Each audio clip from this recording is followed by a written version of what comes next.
En el caso anterior vimos la formación de sal, de una sal neutra, a partir del ácido sulfúrico y del hidróxido de calcio. Consideramos la situación en la que el ácido sulfúrico disocia los dos únicos hidrógenos que tiene en forma de catión e hidrógeno para formar agua, y el hidróxido de calcio disocia a sus dos aniones oxidrilos, a los únicos que tiene, a todos, para formar 2 moles de agua. La unión del anión sulfato y del catión calcio nos da el sulfato de calcio como sal neutra. Ahora, a partir del mismo ácido y del mismo hidróxido, ¿se puede formar una sal ácida o una sal básica? Sí, a partir del mismo ácido y a partir del mismo hidróxido podemos formar tanto una sal ácida como una sal básica. Vamos a ver el ejemplo. Comenzamos con la sal del tipo ácida. Vamos con sales ácidas. Una sal ácida, desde el punto de vista teórico, es aquella que retiene en su fórmula, es decir, en su composición, residuos del ácido. ¿Y cuáles son los residuos del ácido? Los cationes de hidrógeno. Esto quiere decir que el ácido no disocia totalmente a los hidrógenos de su fórmula y retiene algunos. Por ejemplo, en el caso del ácido sulfúrico, que tiene 2 hidrógenos posibles de disociar, solamente pierde uno y el otro queda formando parte de su fórmula. Si a este ácido sulfúrico hacemos que pierda un hidrógeno, ¿cómo nos va a quedar la fórmula? Siempre escribiendo entre paréntesis, vamos a decir, nos va a quedar un hidrógeno, porque uno se va para formar agua, nos queda un hidrógeno, el azufre, el oxígeno, con su subíndice 4. Ese 4 corresponde solamente al oxígeno. Esto es un anión. ¿Por qué? Porque ha perdido cargas positivas en los cationes hidrógenos. ¿Cuántos cationes hidrógenos perdió? Perdió un solo catión hidrógeno. Por consiguiente, tiene una sola carga negativa.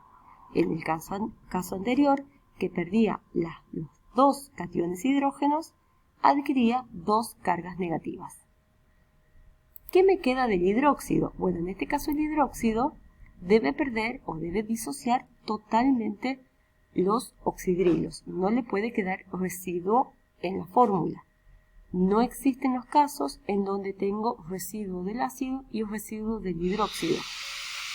En este caso de la disociación completa del hidróxido de calcio, me va a quedar nuevamente, como en el caso anterior, el catión calcio. Ese catión calcio lleva 2 cargas positivas debido a que perdió 2 aniones oxidrilos. Nuevamente me queda de esta manera la fórmula de la sal. El catión calcio proveniente del hidróxido de calcio, al perder sus 2 grupos oxidrilos, y el anión proveniente del ácido sulfúrico al perder un catión hidrógeno. Al perder un catión hidrógeno, el anión me queda de esta manera. El hidrógeno, el azufre y el oxígeno 4. ¿Cómo se llama este anión proveniente del ácido o de la disociación incompleta del ácido? Se llama anión sulfato ácido. También lo pueden encontrar en las bibliografías como anión sulfato monoácido, por lo que presenta un solo hidrógeno en su fórmula. La unión de esta carga positiva del catión calcio con el anión sulfato ácido me va a dar como producto la sal ácida. Pero si podemos ver, las cargas positivas y negativas no están balanceadas. ¿Qué tenemos que hacer? Hacer el intercambio, es decir, la carga 1 del anión sulfato ácido baja el pie del calcio y no se lo escribe porque es un número 1, y la carga 2 del catión calcio baja el pie de todo el anión, sulfato ácido, pero baja como subíndice. Es decir, este subíndice 2, ¿de quién es? Solamente del anión sulfato ácido. no pertenece al catión calcio. De esta manera decimos, multiplicamos 2 por menos 1, me queda menos 2, y se equipara y balancea a la carga más 2 del calcio, del catión calcio, y de esa manera esta sal queda neutra. Aprovechando que hicimos la fórmula, podemos balancear la ecuación y decimos, si tenemos un mol de ácido sulfúrico que disocia o pierde solo un catión hidrógeno, y tenemos un mol de hidróxido de calcio que disocia o pierde 2 moles de aniones oxidrilos, no podemos formar agua, porque para formar agua tenemos que tener un mol, o sea, cantidades equivalentes, un mol de cationes con un mol de aniones, o bien 2 moles de cationes con 2 moles de aniones. En este caso tengo 2 moles del anión oxidrilo y solamente 1 del ácido. ¿Por qué digo que tengo solo 1? Porque solo 1 se disoció para formar el agua. El otro quedó formando parte de la fórmula del anión. Por consiguiente, yo para poder tener 2 moles de cationes y de esa manera formar 2 moles de agua, voy a necesitar agregar un 2, es decir, un coeficiente 2, delante de la fórmula del ácido. Este 2 me balancea el ácido. Interpretando nuevamente, voy a decir, tenemos un mol de ácido, teníamos que tenía 2 hidrógenos. Pierde uno y el otro queda en la fórmula. Ahora agregamos un 2. ¿Por qué agrego un 2? Porque de esta manera voy a decir, ya no pierde 1, o sea, pierde 1, pero multiplicado por 2 me queda 2 hidrógenos que se van a formar agua. Con estos 2 grupos oxidrilos me van a dar como producto de la reacción los 2 moles de agua. Ahí tengo el producto de la reacción, 2 moles de agua. Por otra parte, voy a decir, los 2 hidrógenos restantes, en realidad quedaba un hidrógeno dentro de la fórmula del anión, pero ahora multiplicado por 2 voy a tener que tener 2. Por consiguiente voy a agregar adelante de la sal, de la fórmula de la sal, un coeficiente 2. Y de esa manera balanceamos a esta ecuación. La ecuación ya se encuentra balanceada, la fórmula ya se encuentra balanceada eléctricamente y el nombre de esta sal es similar a la sal neutra, con la diferencia de que en lugar de llamarse sulfato de calcio, se va a llamar sulfato ácido de calcio. Esa es la diferencia con la ecuación anterior. Si en lugar de formar una sal ácida, lo que queremos es formar una sal básica, el procedimiento es el siguiente. Vamos ahora a formar una sal básica. Como habíamos dicho hoy desde el punto de vista teórico, una sal ácida es aquella que contiene residuos del ácido. Una sal básica va a ser aquella que contiene residuos del hidróxido. Vamos a tener que tener un ácido que disocia por completo, entonces vamos a decir que pierde absolutamente todos los hidrógenos que forman parte de su fórmula.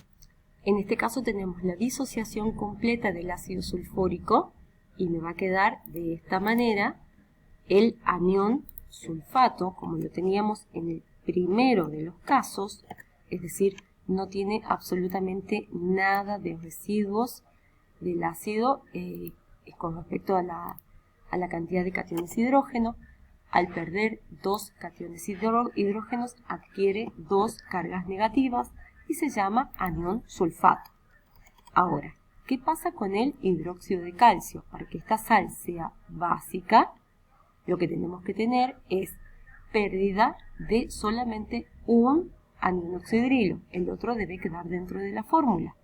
Por consiguiente, vamos a decir, este hidróxido de calcio disocia y al disociar solamente libera un anión oxidrilo para formar agua. ¿Sí? Como libera un solo anión oxidrilo, ya podemos hacer el balanceo, y decir, al liberar un solo anión oxidrilo y liberar dos cationes hidrógenos, voy a necesitar agregar un 2 adelante del hidróxido de calcio. ¿Para qué? Para tener dos aniones oxidrilos liberados y de esa manera poder formar dos moléculas de agua. 2 moles de agua.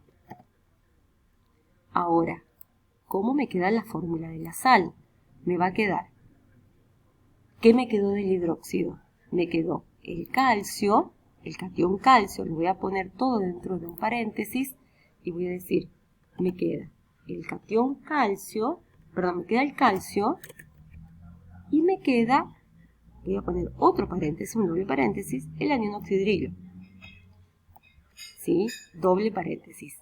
Este doble paréntesis ustedes lo pueden evitar después. Simplemente estoy tratando de ser gráfica para que no se le mezclen las partes. O bien podrían usar un corchete final en lugar de un paréntesis, así no hay superposición. Lo importante es que ustedes sepan que esta es la parte, esto que tengo acá, es la parte que proviene del hidróxido después de haber perdido un anión oxidrilo. Como perdió un anión oxidrilo y solamente uno, y como habíamos dicho que desde el punto de vista teórico va a adquirir tantas cargas positivas como aniones oxidrilos que pierda, al perder uno solo va a adquirir una sola carga positiva. Esa sola carga positiva, ¿sí?, es de todo lo que proviene del hidróxido, ¿sí? Esto sería la suma algebraica de decir más 2 del calcio menos 1 del oxidrilo, me queda como resultado más 1. Pero lo encierro en el segundo paréntesis para que ustedes puedan hacer el intercambio con el anión sulfato, si no se les va a confundir con el anión oxidrilo en este caso. Bueno, si tengo que hacer el intercambio de las cargas para obtener los subíndices, voy a decir el más 1 de este catión proveniente del hidróxido después de haber perdido un grupo oxidrilo viene al pie del sulfato y el 2 del sulfato viene al pie del catión proveniente del hidróxido luego de haber perdido un grupo oxidrilo, es decir, este 2 pertenece solamente a esto. Este 2 que implica que tengo 2 calcio y 2 oxidrilos, haciendo la distributiva. Y justamente se verifica con lo que habíamos puesto acá desde un principio, 2 calcios y 2 grupos, 2 por 2 serían 4 grupos oxidrilos. ¿Dónde están esos 4 grupos oxidrilos? Bueno, 2 están dentro de la fórmula de la sal y los otros 2 se unieron con los 2 hidrógenos provenientes del ácido para formar los 2 moles de agua. ¿Cómo se llama esta sal? Esta sal, que dicho sea de paso, está balanceada eléctricamente porque si ustedes hacen el producto de más 1 por 2, me queda más 2. Y menos 2 por 1, me queda menos 2. Y de esa manera queda balanceado. Va a recibir el nombre de sulfato. El oxidrilo se lee como básico o monobásico de calcio. En este caso, al tener residuos del ácido, decíamos sulfato ácido de calcio o sulfato monoácido de calcio. Y en el caso de tener residuos del hidróxido, voy a tener sulfato básico de calcio.